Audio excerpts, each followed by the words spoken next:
अरिहंत सिद्ध सूरी उपाध्याय साधु सर्व अर्थ के प्रकाशी मांगलिक उपकारी हैं।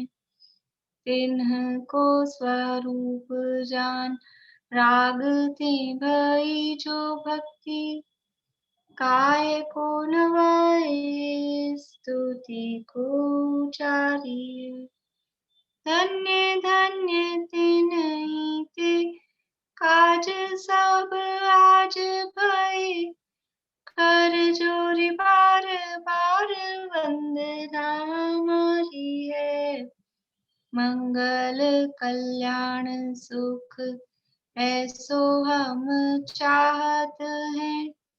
हो मेरी ऐसी दशा जैसी तुम धारी है। हो मेरी ऐसी दशा जैसी तुम धारी है। मंगलमय मंगल करण वीत राग विज्ञान नमो ताहि जाते भये अरहंतादि महान। करि मंगल करि हो महा ग्रंथ करन को काज जाते मिले समाज सब पावे निज पद राज। इस भव तरु का मूल एक जानहु मिथ्या भाव ताको करि निर्मूल अब करिए मोक्ष उपाय करिए मोक्ष उपाय।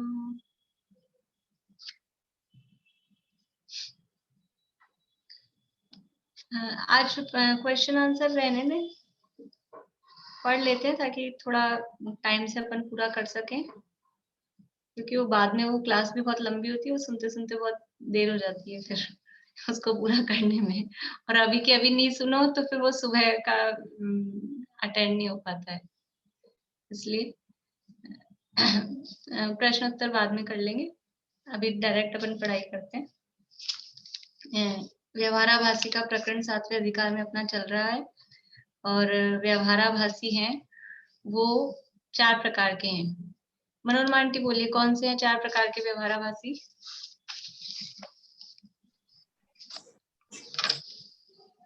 अपेक्षा धर्मधारी व्यवहाराभासी, सांसारिक प्रयोजन वाले धर्मधारक व्यवहाराभासी, धर्म बुद्धि से धर्मधारक व्यवहाराभासी रह गया।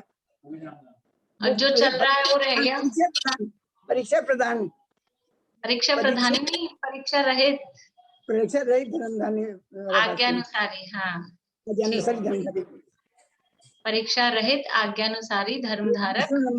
हाँ, दूसरे नंबर पर आना चाहिए। ठीक, बढ़िया। तो हमारा ये दूसरे नंबर वाला परीक्षा रहित आज्ञानुसारी धर्मधारक व्यवहाराभासी ये प्रकरण चल रहा है, और इसके अंतर्गत मतलब अंतिम बातें इसमें चल रही है। यहाँ कल कहा था कि कितने ही पेज नंबर 217 पे लास्ट पैराग्राफ, एक ये ऊपर से ले लेते हैं। तथा वह कहता है, गोमट सार में ऐसा कहा है कि सम्यक दृष्टि जीव अज्ञानी गुरु के निमित्त से झूठ भी श्रद्धान करे तो आज्ञा मानने से सम्यक दृष्टि ही है। सो यह कथन कैसे किया? वो जो गाथा थी, सम्मा इक्की जीवो उविठम पवयणम तु सद्दहदी, मतलब सम्यक दृष्टि जीव उविठम यानी उपदिष्ट, पवयणम प्रवचन का, तू यानी उसका, सद्दहदी श्रद्धान करता है। जो सम्यक दृष्टि जीव है वो उपदिष्ट प्रवचन यानी आचार्यों के द्वारा, मुनिराजों के द्वारा जो क्या है ma'am? Page number 217 number page पे नीचे से तीसरा पैराग्राफ था। अभी फुटनोट में जो गाथा दी है वो देख रहे हैं। उपदिष्ट प्रवचन, उपदिष्ट यानी किसका, कि आचार्यों के द्वारा जो उपदिष्ट है यानी उनके द्वारा जो कहा गया है, और उसको प्रवचन कहते हैं, उनकी वाणी जो है। आचार्यों के द्वारा उपदिष्ट प्रवचन का श्रद्धान करता है। सद्दहति असद्भावम अजान मानो गुरु नियोगा। लेकिन असद्भावम यानी जो असद्भूत हैं, जो विपरीत पदार्थ हैं, उनका भी सद्दहति, उनका भी श्रद्धान करता है। कैसे करता है? अजान मानो गुरु नियोगा। अज्ञान, अजानमान, अजानमान बोलते हैं अज्ञानी, जिस जानमान यानी ज्ञानवान जैसे बोलते हैं ना, तो अज्ञानवान यानी अज्ञानी गुरु के नियोग यानी उसके निमित्त से जो कोई विपरीत बात है उसका भी श्रद्धान कर लेता है। ऐसी गाथा चौथे गुणस्थान के प्रकरण में गोमटसार जी जीव कांड में 27 नंबर की गाथा दी है। तो वहां ये प्रश्न कर रहा है कि वहीं ऐसा कहा है कि सम्यक दृष्टि जीव अज्ञानी गुरु के निमित्त से झूठ भी श्रद्धान करे तो भी वो आज्ञा मान रहा है, क्योंकि आज्ञा है इसलिए वो सम्यक दृष्टि ही है। तो ये कथन कैसे किया? तो वहां जो ये बात कही है वो वास्तव में वो भी उन्हीं बातों के लिए जो मूलभूत तत्व हैं, प्रयोजनभूत तत्व हैं, उनके संबंध में विपरीत श्रद्धान करेगा तो सम्यक दृष्टि नहीं रहेगा। वो तो जो वही अप्रयोजनभूत हैं अथवा जिनकी परीक्षा नहीं की जा सकती है, ऐसे कथनों के संबंध में यदि वो गलत भी श्रद्धान कर लेता है, गलत भी मान लेता है, किसी अज्ञानी गुरु ने कुछ बता दिया कि ऐसा होता है और वो ऐसा मान लिया, तो भी उससे सम्यक में कुछ भी फर्क नहीं पड़ता है। लेकिन वैसे ही केवल आज्ञा द्वारा जो जैनी होते हैं वो मिथ्या दृष्टि रहते हैं। तथा कितने ही परीक्षा करके भी जैनी होते हैं, परंतु मूल परीक्षा नहीं करते। परीक्षा करके तो हो रहे हैं जैनी, लेकिन मूल मतलब क्या चीज है? देवशास गुरु, मोक्ष मार्ग और सात तत्व, उसकी परीक्षा नहीं करते। दयाशील, तप, संयम आदि क्रियाओं द्वारा व पूजा प्रभावना आदि कार्यों से व अतिशय चमत्कार आदि से व जिन धर्म से इष्ट प्राप्ति होने के कारण जिन मत को उत्तम जानकर प्रीतिवंत होकर जैनी होते हैं, कि जैन धर्म को मानेंगे तो जिसने जैन धर्म का पालन किया उसको ये पुत्र मित्र धन बड़े ऐसे ऐसे जो समझ में आता है कि हम ये महावीर भगवान को मानेंगे तो हमारे घर में शांति हो जाएगी, ये पार्श्वनाथ भगवान को मानेंगे तो हमारे संकट दूर हो जाएंगे। तो वो इन प्रलोभनों से वो परीक्षा भी कर रहे हैं। और हमने जिनको माना और परीक्षा किनकी की कि ये वाले काम सिद्ध हो रहे हैं कि नहीं हो रहे, इनकी अहिंसा कैसी है, इनकी दया कैसी है, इनकी दया बहुत उत्कृष्ट है, इनकी अहिंसा बहुत उत्कृष्ट है, इनके व्रतशील संयम बहुत उत्कृष्ट है। ऐसा देख के औरों से परीक्षा करी, तो किस चीज की करी? कि इनका संयम कैसा है, इनका तप कैसा है, इनके यहाँ दयादान कैसे हैं, तो वो अच्छे दिख रहे हैं। वो अच्छे दिखने के कारण इस धर्म को उत्तम मान रहे हैं। कुछ चमत्कार आदि दिखते हैं और कोई लौकिक प्रयोजनों की सिद्धि होती भी दिखाई दे जाती है, उससे उत्तम मान रहे हैं। तो उसका खंडन कर रहे हैं कि उससे प्रीतिवंत होकर जैनी होते हैं। सो ये तो बात उन्होंने बताई कि कुछ लोग ऐसे भी होते हैं, उसके कारण जैन हो रहे हैं। सो अन्य मतों में भी ये कार्य तो पाए जाते हैं। ये जो आप जिन चीज से उत्कृष्टता मान रहे हो, दया से, दान से, व्रत तप संयम आदि से, चमत्कार आदि से, या कोई लौकिक अनुकूलताओं की प्राप्ति हो गई उनसे, तो ये कार्य तो अन्य मतों में भी पाए जा रहे हैं।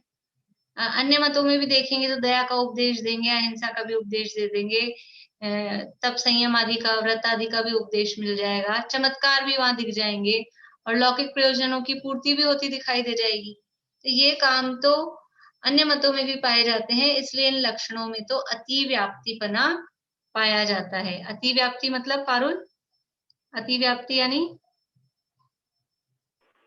जो लक्षण उस द्रव्य से बाहर निकले, मतलब सब में पाए जाए। हाँ, वो उसमें भी पाया जाए जो लक्ष्य है, और जिसका लक्षण हम बना रहे हैं उसको बोलते हैं लक्ष्य, और उसके लक्ष्य के अलावा बाकी सब कहलाएंगे अलक्ष्य।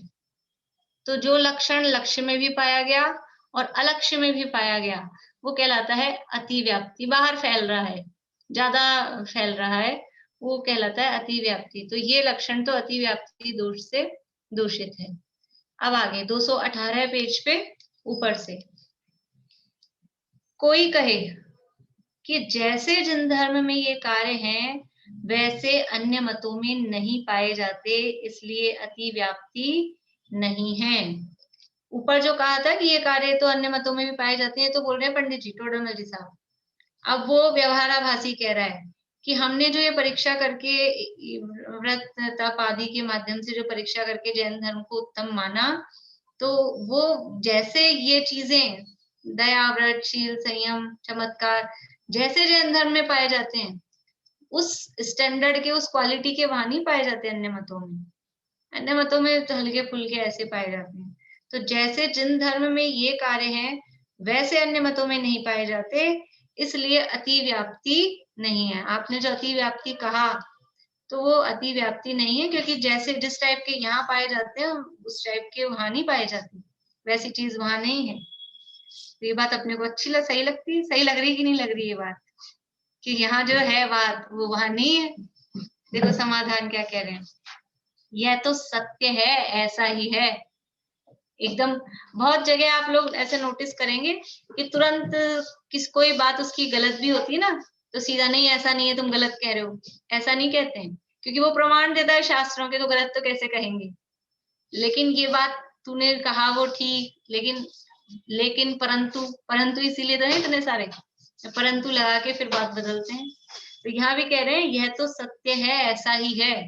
बात तो ये है कि जिस तरह के यहाँ पाए जा रहे हैं वैसे अन्य मतों में उस तरह की चीजें नहीं है, परंतु फिर भी बात क्या है, जैसे तू दयादिक मानता है उसी प्रकार तो वे भी निरूपण करते हैं। तुमने जो दया का स्वरूप मान रखा, तुमको जैन धर्म की दया पता कहाँ है? तुमको जैन धर्म की अहिंसा का स्वरूप पता कहाँ है? तुम जिसको दया, अहिंसा, व्रत, तप ये मान रहे हो, शील और चमत्कार जिसको मान रहे हो, वैसा ही तो अन्य मतों में है। तुम जैसा मान रहे हो वैसा ही है। जैन धर्म में विशेष तो है, लेकिन वो विशेष पता कहाँ है? अहिंसा का स्वरूप पता कहाँ है? जैनों को भी अहिंसा, जैनों को जैनों की अहिंसा का स्वरूप कहाँ पता है कि जैन धर्म में अहिंसा क्या है? वही जो दुनिया में अहिंसा कहे जाते हैं, जीवों को मत मारो, जीवों को बचाओ, वही अहिंसा समझ में आता है। और मोटी दृष्टि से भी देखें तो अन्य मतों में जीवों को मत मारो, जीवों को बचाओ, तो कहीं कहीं तो बिल्कुल ही बस मानव सेवा, मानव को ही जीव मानते, मनुष्य को ही। कोई थोड़ा सा और गहराई में जाएंगे तो थोड़े से त्रिंच जो दिख रहे हैं, मोटे मोटे बड़े बड़े, उनको जीव मानते हैं। और थोड़ा गहराई में जाएंगे तो चींटी, कीड़ा मकोड़ा, इनको भी जीव मान लेंगे। लेकिन एक इंद्रिय भी जीव है, वनस्पति, अग्नि, वायु, जल, पृथ्वी, ये भी जीव है। ये तो बात ही कहीं नहीं है। ये तो इसको पंचभूत मानते हैं, ये तो पुद्गल भूत वो है सब। इनमें तो स्पर्श, रस, गंध, वर्ण पाया जाता है, इसमें जीव की कल्पना भी नहीं करते। वो जो वनस्पति में जीव सिद्ध किया है वो भी वो कोई जैन ही था तभी सिद्ध किया है, वरना उनको कल्पना, मतलब माइंड में ही नहीं आ सकती है बात की इसमें भी जीव होता है। तो वो जो जिसको दया कह रहे हैं वो तो बहुत स्थूल है। बहुत सारे आप ये क्रिश्चियन धर्म वगैरह में आप देखो, केवल मानव सेवा धर्म है उनके यहाँ। वो हॉस्पिटल खोलते हैं, स्कूल खोल रहे हैं और ये सब कर रहे हैं, तो किस लिए? मानव सेवा, मानव की सेवा करो, वो धर्म है ऐसा। तो फिर मानव मात्र ही तो जीव नहीं है, उसी की दया पालना खाली ये तो नहीं है। तो यहाँ कह रहे हैं कि जैसे तू दयादिक मानता है उसी प्रकार तो वे भी निरूपण करते हैं, पर जीवों की रक्षा को तू दया कहता है वही वे कहते हैं। इसी प्रकार अन्य जाना, अभी तो अपन ने बाहरी हिंसा की बात की है। वास्तव में जैन धर्म में अहिंसा का क्या स्वरूप है? वास्तव में जैन धर्म में हिंसा किसे कहते हैं और अहिंसा किसे कहते हैं, वो तो मालूम ही नहीं है। तू भी बाहर में जीवों की रक्षा करने को दया कह रहा है, अहिंसा कह रहा है, वो भी बाहर में जीवों की रक्षा करने को दया, अहिंसा कह रहे हैं। फिर क्या फर्क हुआ? वही तो बात हुई। जैन धर्म में अहिंसा का क्या स्वरूप है? जैन धर्म के अनुसार अहिंसा क्या है? बोलिए रेखा जी, बढ़ जाते हैं।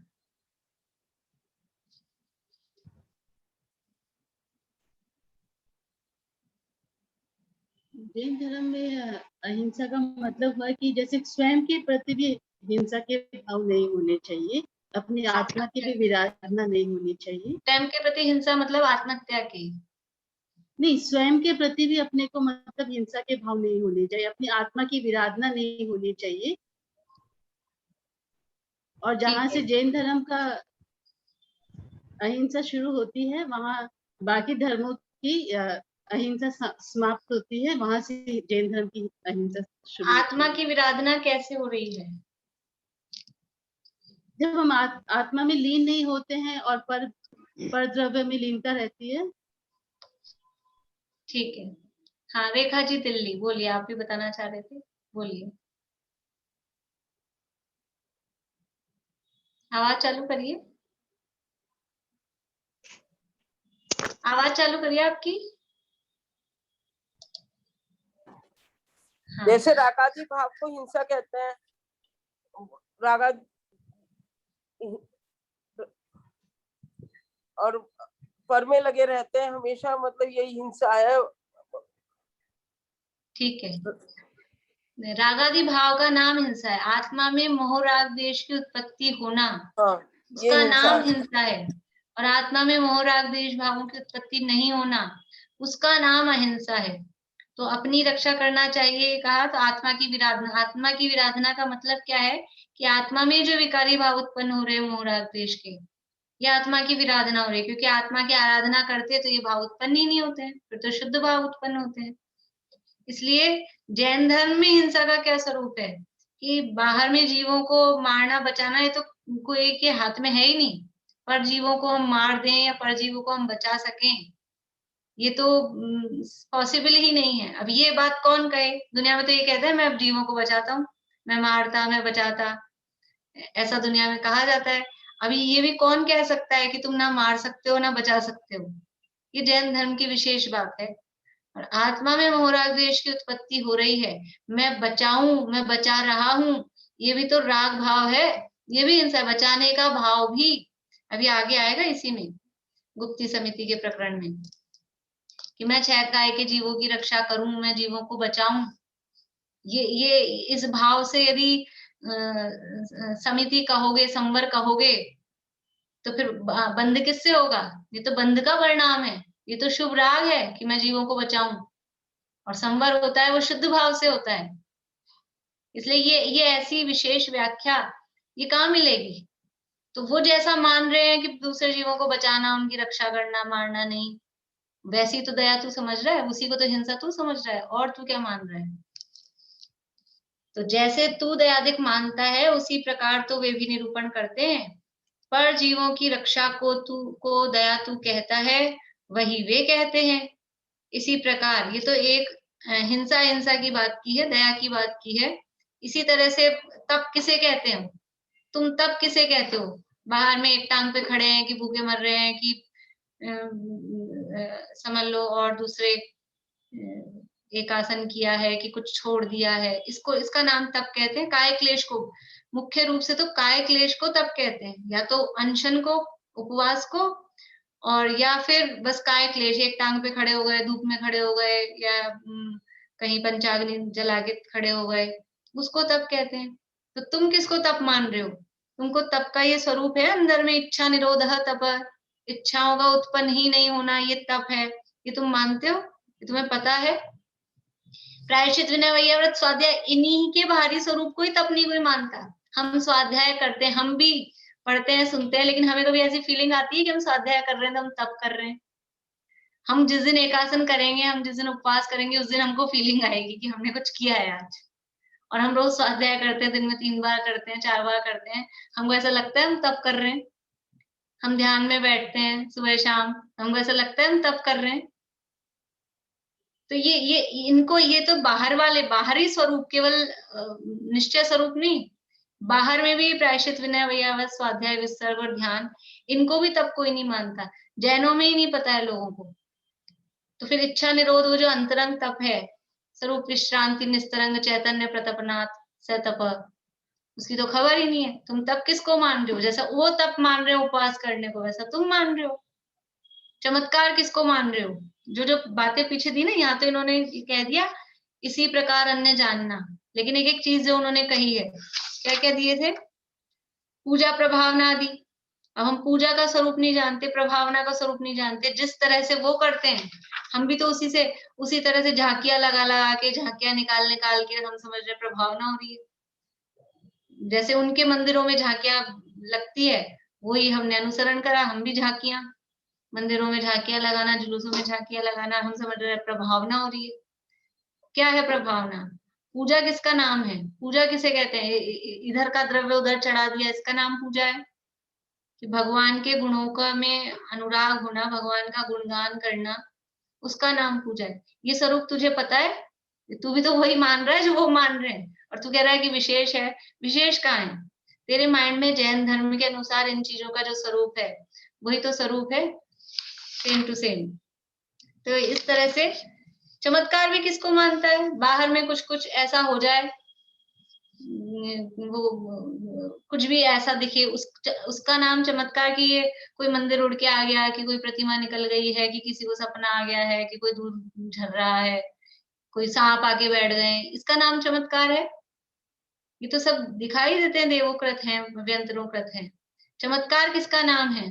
चमत्कार इसका नाम है कि वो लोकालोक एक साथ ज्ञान में झलके, इसका नाम चमत्कार है। अभी अवधि ज्ञान की बातें चल रही है ना, देशावधि ज्ञान का कितना विषय। हम तो समझते थे देशावधि थोड़ा ही, वास्तव में मैं भी पहली बार ही ये वाला प्रकरण पढ़ रही हूँ, दोपहर वाला तो मैंने कभी पढ़ा नहीं। तो वो हम समझते थे देशावधि मतलब थोड़ा जानता है, लेकिन वो थोड़ा कितना है थोड़ा, कि हमारे तो आंखें फटी की वो देशावधि ज्ञान में ही वो वर्गणाओं को जान रहा है। हम तो समझते थे परमावधि वाला जानता होगा वर्गणाओं, देशावधि वाला जान रहा है। इसका नाम है चमत्कार।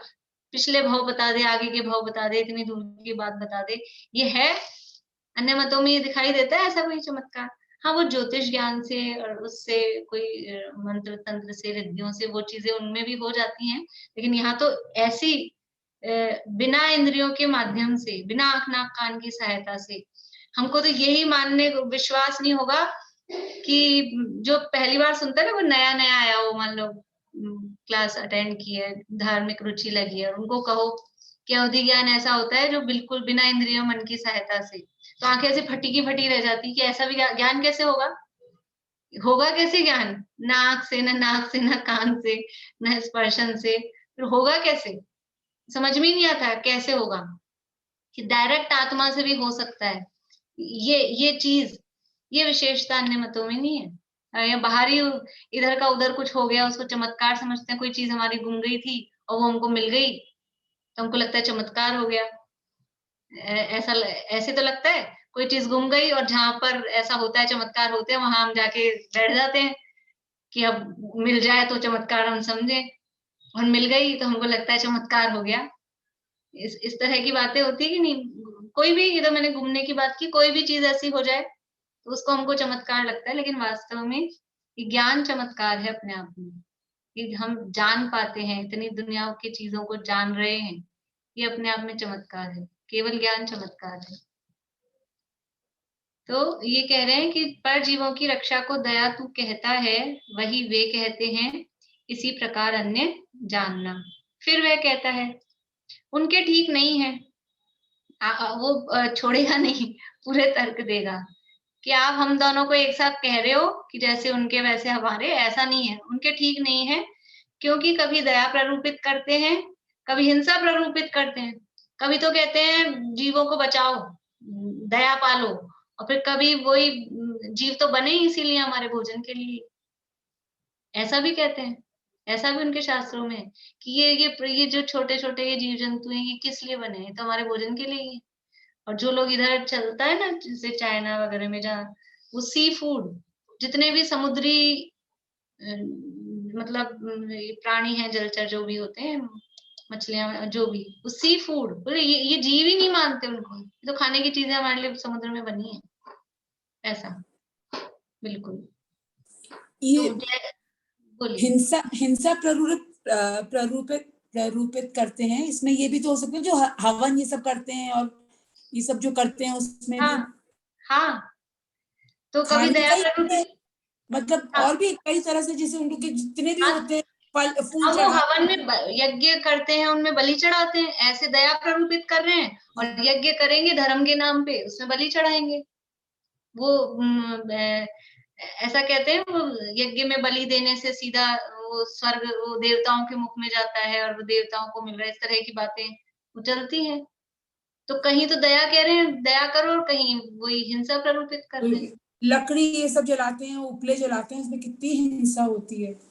वो तो उनको पता ही नहीं, उसमें तो जी वो तो मोटे मोटे स्थूल यानी पंचेंद्रिय प्राणियों की ही वो उसमें बलि वगैरह हिंसा करते हैं, वो तो है ही। और ये इन चीजों में ये जीव हो रहा है, उसमें कंडों में जीव हैं, ये कहाँ किसी को पता होता है, कौन मानता है, अपने को ही नहीं मालूम रहता है। बहुत से लोगों को नहीं पता होगा उसमें जीव होते हैं, कंडे में कितने जीव होते हैं, नहीं समझ में आता है। पहले तो बकरे की देते थे, अब आजकल भूरा कुमड़ा आता है ना, जिसके पेठा बनते हैं, पेठा बनता उसको रखने लगे उसकी जगह बलि के लिए। हाँ, पर वो कुछ भी करके बलि तो देना ही है, भले ही वो अब वो उसके नाम पे आप किसी उद्गल को भी रखोगे, आटे का मुर्गा बनाया, तो भी दोष तो उतना ही लगना है, पूरा ही दोष लगना है। वो जो बनाते हैं ना कुमड़ा, उसके अंदर में लाल लाल वो भर देते हैं। यहाँ मैं बैंगलोर में, यहाँ पे ये साउथ इंडियन लोग बहुत करते हैं। वो इन लोग की जब पूजा होती है, उसको फिर तोड़ेंगे, उसके अंदर में से लाल लाल पूरा चीज निकलता है। हाँ, तो मतलब वो पूरा इस तरह का बना कि वो मतलब वो जीव ही है और उसको काट रहे हैं हम, तो बनाना मतलब वो दिखाना पूरा उसी तरह का है। अब ये तो ऐसी हिंसा तो हो सकता है गवर्नमेंट की तरफ से भी कुछ वो हो कोई, इसलिए भी लोग बंद कर दिए कि भाई कुछ चीजें तो गवर्नमेंट से बैन हो गई ना, शिकार वगैरह करना है, तो अब जो गवर्नमेंट की तरफ से ही बैन हो गई है कुछ चीजें, तो इसलिए नहीं करता है। लेकिन ऐसा थोड़ी ना कि उसका अभिप्राय मिट गया है, तो उसको करना तो है किसी भी रूप में, तो वो उस तरह का वो बना के वैसा करता है, फल पूरा वही लगेगा। आप अचेतन अजीब वस्तुओं को भी उस रूप में बना के बलि चढ़ा रहे हैं, फल तो पूरा वही लगने वाला है। तभी तो कर रहे हैं कि वो समझते ही यही है कि हमको फल पूरा लगेगा। अगर फल नहीं लगता हो तो काहे को करेंगे, फिर तो असली को ही करेंगे ना। वो भी मान रहे हैं फल पूरा लगेगा, मतलब फल पूरा लगेगा मतलब जितना जो पाप लगना है वो पूरा लगेगा, वो पूरा मिलेगा बराबर। तो प्रश्न है उनके ठीक नहीं है, वो कह रहा है क्योंकि कभी दया प्ररूपित करते हैं, कभी हिंसा प्ररूपित करते हैं। उत्तर, वहां दयादिक का अंश मात्र तो आया, इसलिए अति व्याप्तिपना इन लक्षणों के पाया जाता है। जो तुम कह रहे हो वो ठीक बात है, कभी गलत नहीं है। कभी दया प्ररूपित कर रहे हैं, कभी हिंसा का उपदेश दे रहे हैं, कभी दया का उपदेश दे रहे हैं, तो वो बात तो सही है। लेकिन कभी ना कभी दया का उपदेश दिया ना दया का, खुद ही कह रहे हो ना, कभी दया कर रहे हैं कह रहे हैं, कभी हिंसा के लिए कह रहे हैं। तो वो जो दया का थोड़ा बहुत भी अंश भी आया है, तो वो अति व्याप्तिपना तो हो गया, क्योंकि दया उनमें भी पाई जा रही है, चाहे थोड़ी पाई जाए, कम पाई जाए, किसी भी रूप में पाई जाए, बाहरी ऊपरी पाई जाए, लेकिन पाई जा रही है। इसलिए वहां दयादि का अंश मात्र तो आया, थोड़ी सी तो है, इसलिए अति व्याप्तिपना इन लक्षणों के पाया जाता है। इसलिए जिस चीज से आप महानता मान रहे हो, दया दान आदि से या व्रत आदि से, वो उनमें अति व्याप्तिपना आ रहा है। थोड़ा थोड़ा, भले उस रूप में नहीं, लेकिन थोड़ा व्रत अधिक, संयम अधिक, दया अधिक, चमत्कार अधिक, जो भी बातें, पूजा प्रभावना अधिक, वो सब थोड़ी थोड़ी उनमें भी पाई जाती हैं। इसलिए उनके थोड़ा तो है, इसलिए अति व्याप्तिपना इन बातों में आता है। बोले बेला भाभी। एक तो अति व्याप्तिपना का अर्थ क्या होता है, दूसरा कि वैसे तो वो भी इंसान है, तो इंसान का जो मौलिक जो चीजें हैं वो तो उनमें होती ही होंगी, ऐसा कुछ ही नहीं। जब अभी अपन क्या जाति से मनुष्य है, वो भी मनुष्य से है, अपन क्या सिर्फ पढ़ के सीख रहे हैं, वो उन्होंने भी कुछ पढ़ के सीखा होगा, अगर उनको भी ये सिखा दे तो ये सीख जाएंगे वो भी। हाँ, तो ये तो इसीलिए वो अन्य मतों की बात चल रही है ना, उनके शास्त्रों में ऐसा ही प्ररूपित किया है, तो वो अपने शास्त्रों से, उनको तो किसी ने सिखाया ना, परंपरा, भले शास्त्रों में पढ़ के सीखो चाहे उपदेश से सीखो, कि जो ये करते आ रहे हैं वैसा वैसा हमको करना है। लेकिन वो परीक्षा नहीं करते ना, इसीलिए तो बात है कि वो दिमाग नहीं लगाते, बुद्धि नहीं लगाते कि हम इसको बलि चढ़ाएंगे किसी प्राणी की, पंचेंद्रिय की, तो उससे यानी ये मर रहा है, दुखी हो रहा है, उससे हमको फायदा क्या होगा, फल क्या मिलना है। परीक्षा की बात है ना, तो जहाँ एक बार मेरे को इधर यही बापू नगर में संपर्क में कोई लेडी थी, तो उन्हें ये पारस चैनल वगैरह पसंद आते थे, तो ऐसे ही बोलती थी, तो मैंने कहा आप देख लिया करो, उन्हें तरुण सागर जी का कोई प्रवचन मुझको समझ में आते हैं, तो मैंने कहा आप देख लिया करो। तो बोलते हैं प्रवचन तो अच्छे होते हैं, पर हमारे यहाँ पे ना नंगे मनुष्य को देखना है ना, मतलब पाप बताया। अब उन्होंने तो वही सीखा है, तो वो कैसे करेंगे? सीधी सी बात है, वो परीक्षा कैसे करेंगे? वही बात है, ये जो है ना, उन्होंने वही सीखा है, वो क्या करें? ये है वो पिछले भवों में यानी पूर्व काल में ये जो केवली श्रुत संग धर्म देवा वर्णवाद किया, तो उससे वो मिथ्यात्व का तीव्र अनुभाग है। तो वो मिथ्यात्व के जोर के कारण वो बुद्धि चलती नहीं है कि हम सही सोच पाए, सही कर पाए। ये अन्य मतों में जन्म भी हुआ है, तीव्र मिथ्यात्व के उदय के कारण वहां जन्म हुआ, और अब बुद्धि भी नहीं लगा पा रहे। कुछ ऐसे होते हैं, एक आध दो दिखते हैं अपने को कि अन्य मतों में जन्म लेने के बाद भी फिर उन्होंने ये निर्णय किया, ये परीक्षा के करके सत्य निर्णय कि नहीं ये जैन धर्म सत्य है, तो वो कन्वर्ट हुए। पर बाकी क्या है, सब वो मोह है ना, वो मोह इतना हावी रहता है कि अब हमारे धर्म में ऐसा कहा है तो हम कैसे उनको देखें, कैसे उनको माने। तो वो परीक्षा धर्म तो वैसे बहुत ही कम लोगों ने की ना, मैक्सिमम लोग तो अभी भी उसी में चल रहे हैं। अभी अब चाहे जैन हो चाहे अजैन हो, सब चल तो उधर ही रहे हैं, एक्चुअल में उसी में चल रहे हैं सारे भी। बहुत ही कम लोगों ने परीक्षा की, देखा जाए तो। सही बात है। है ना? इसीलिए ये जो 7वां अधिकार है ना, अतिव्याप्ति इसीलिए का मीनिंग भी, अतिव्याप्ति का मीनिंग। हाँ, ये आप शायद लेट ज्वाइन हुए, हमने भी शुरू में ही अतिव्याप्ति पूछा था, फिर भी बता रही हूँ अभी। तो ये 7वां अधिकार, ये अपने, ये जो जैन है जिन आज्ञा को मानते हैं उनके भी मिथ्यात्व रहता है। ये हम लोगों की अपेक्षा से लिखा है कि हम जैन तो हो गए हैं कुल अपेक्षा, क्योंकि जैन कुल में जन्म लिया है। कभी हमने ये नहीं सोचा कि यही सत्य क्यों है। यदि हम दूसरे कुल में जन्म लेते तो वहां ये कहा आता था ऐसा मानो, ऐसा करो, तो वो सही लगता। अभी जैनों में भी जहाँ जो आमनाय जो पद्धतियां चलती हैं कि हमारे यहाँ तो ऐसा ही होता है, 20 पंथ है, 13 पंथ है, और जो भी बातें हैं वो उसी को फॉलो करते हैं। परीक्षा कहाँ करते हैं, वो सब कुल अपेक्षा ही है। तो कुल अपेक्षा धर्म धारण कर रखा है, तो मिथ्या दृष्टि है, व्यवहाराभासी है। चलिए, अति व्याप्ति का अर्थ, भारती आंटी आप अर्थ भी बता दीजिए, फिर आपका क्वेश्चन भी कर लीजिए। जहां तक मेरे को पता है, अतिव्याप्ति माने जो दूसरों में भी वो लक्षण पाया जाए। बढ़िया, आपने पढ़ा हुआ है विलवा भी, आपको ध्यान आ जाएगा सुनते ही कि जो लक्षण जिसका हम लक्षण बना रहे हैं उस वस्तु में भी पाया जाए और उसके अलावा भी अन्य वस्तुओं में पाया जाए, वो हाँ ओवरलैप हो रहा है, वो अतिव्याप्ति दोष है। दूसरा एक और दोष होता है अव्याप्ति। जो लक्षण हम बना रहे हैं वस्तु का, वो उस पूरी वस्तु में ही नहीं पाया जा रहा, वस्तु में ही थोड़े हिस्से में ही पाया जा रहा है, तो वो कहलाएगा अव्याप्ति। कम, ये तो था ओवरलैप हो रहा था, ज्यादा बाहर फैल रहा था, और ये अव्याप्ति है, ये अपने में ही पूरे में नहीं मारा है, कम है, तो वो कहलाता है अव्याप्ति। और तीसरा है असंभव, यानी उसको परिभाषा में ऐसे बोलेंगे अव्याप्ति को कि जो लक्षण लक्ष्य में पूरी तरह से न पाया जाए, वो अव्याप्ति दोष से दूषित लक्षण है। और तीसरा होता है असंभव। असंभव का मतलब है जो लक्षण लक्ष्य में किसी भी रूप में पाया ही नहीं जाए, ना थोड़ा ना ज्यादा, पाया ही ना जाए, वो कहलाता है असंभव दोष। ये दोष है लक्षण में, ये दोष नहीं होने चाहिए, लक्षण निर्दोष होता है। बोलिए भारतीय। एक चीज मैं पूछना चाह रही थी, ये कुल अपेक्षा वाले का क्वेश्चन जरा से मैं, ये इसमें लिखा है ना विवाह आदि कुल संबंधी कार्यों में तो कुल का कर लेना चाहिए। नहीं, मैं आपसे ये पूछना चाह रही हूँ, जैसे किसी के जैसे विवाह में अगर हवन हो रहा हो या जो चीज हमको पता है इसमें हिंसा हो रही है, तो उसको भी फिर क्या फॉलो कर लेना चाहिए? नहीं, जहाँ हिंसा वाली बात हो रही है वहां नहीं, लेकिन तो और कई बहुत ट्रेडिशंस होते हैं जिनमें जैसे फूल की माला चढ़ाए, अब हर चीज में तो हम लोग कैसे ऑब्जेक्ट कर सकते हैं?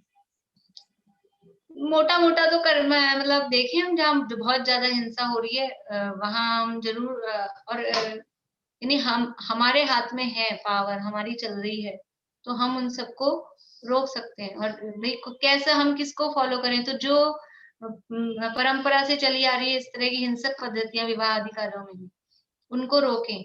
अभी यहाँ तो ये जो कहा है ना विवाह अधिकारों में जो चल रहा है, वो मतलब ये है कि कोई कुछ चीजें ऐसी होती है, जैसे अपने यहाँ तिलक ऐसे लगाते हैं, वो साउथ में ऐसे लगाते हैं, और हमारे यहाँ भी बच्चा जब तक मंदिर नहीं गया है तब तक उसके आड़ा तिलक लगाते हैं। अब ये पद्धतियां हैं, तिलक सीधा लगाना है कि आड़ा लगाना है, इसमें क्या फर्क पड़ता है? तो जो आपके घर में पद्धति चलती हो और आप लोगों के बहुतों के नहीं लगाते होंगे। ये हमारे जयपुर में तो ऐसा लगाते हैं, बच्चा जब तक वो 40 दिन का नहीं होता है तो तिलक लगाना है, आड़ा लगाते हैं, ऐसे सीधा नहीं लगाते। अब इसमें क्या फर्क पड़ता है, आड़ा लगा दो, सीधा लगा दो, जैसा लगाना है वैसे लगा दो। ये इस तरह के जो भी कुछ रीति रिवाज होते हैं ना, उसमें ज्यादा नहीं करना। बाजापच्ची नहीं करना चाहिए। हाँ, लेकिन जहाँ हिंसा हिंसा का संबंध आ रहा है वहां तो बोलना ही पड़ेगा, मतलब वहां तो ध्यान देना ही पड़ेगा। फिर भी जैसी जिसकी परिस्थितियां हो, जितनी जिसमें मेरे चलती हो, रोज हवन होता है। उस हिसाब से काम करना चाहिए। चलिए वर्षा भाभी बोलिए। ये अति व्याप्ति और ये वाला किस में बतला रहे थे आप, समझ नहीं आया मेरे को। यहाँ एक शब्द आया है 218 पेज पे सबसे ऊपर, इसलिए इन लक्षणों में तो अति व्याप्ति पाया जाता है। मतलब जरूरत से ज्यादा। हाँ, जरूरत से ज्यादा नहीं, अति व्याप्ति का मतलब है, देखिए थोड़ा सा मैं सोच भी रही थी उदाहरण के बिना काम चल जाए, लेकिन किसी भी चीज का अपने को लक्षण बनाना होता है। उदाहरण देते हैं ना, वो गाय के जो वो पर्दा लटकता रहता है। हाँ, किसी भी चीज का हमको अपन सीधा आत्मा पे ही लगाते हैं, बाहर के उदाहरणों की जगह हमें आत्मा का लक्षण बनाना है। तो आत्मा का लक्षण यदि हम अमूर्तिकपना बनाए तो ठीक है, आत्मा का लक्षण अगर सही है तो 1 और गलत है तो 2। आत्मा का लक्षण अमूर्तिक। वर्षा भाभी आपको उंगली दिखानी पड़ेगी।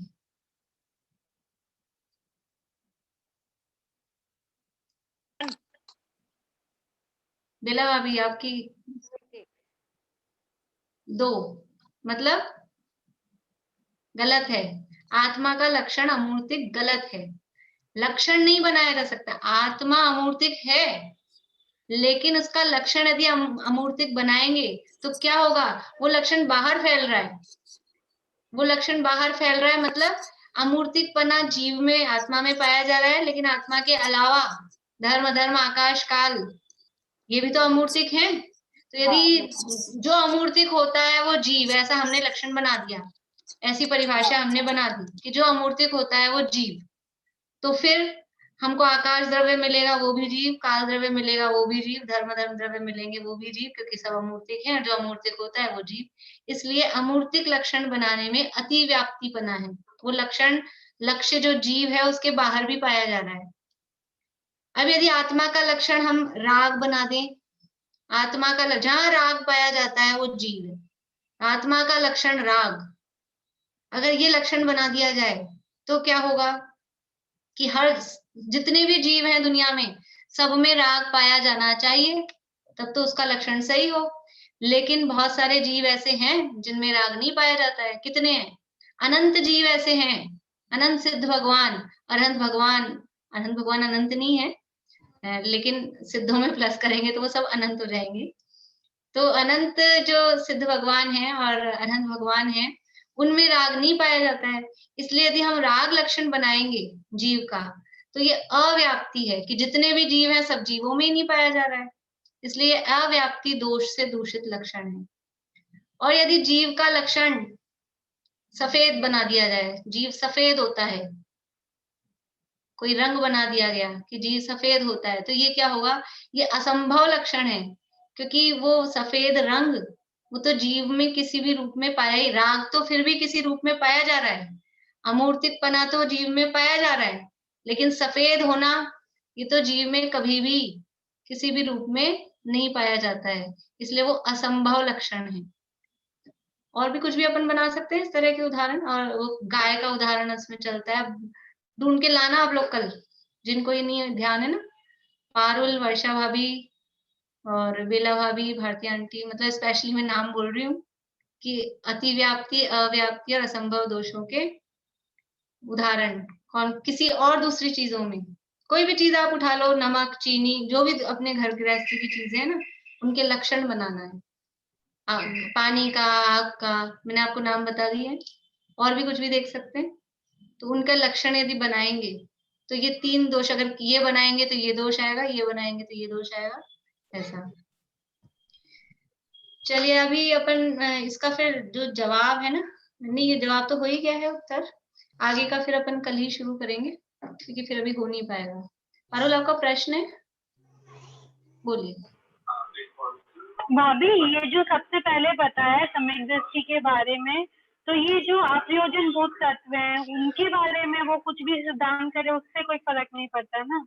हाँ, और ऐसे नहीं कि वो सम्यक दृष्टि है और अप्रयोजन की भूत के संबंध में वो सोचे कि क्या फर्क पड़ता है, ऐसा नहीं।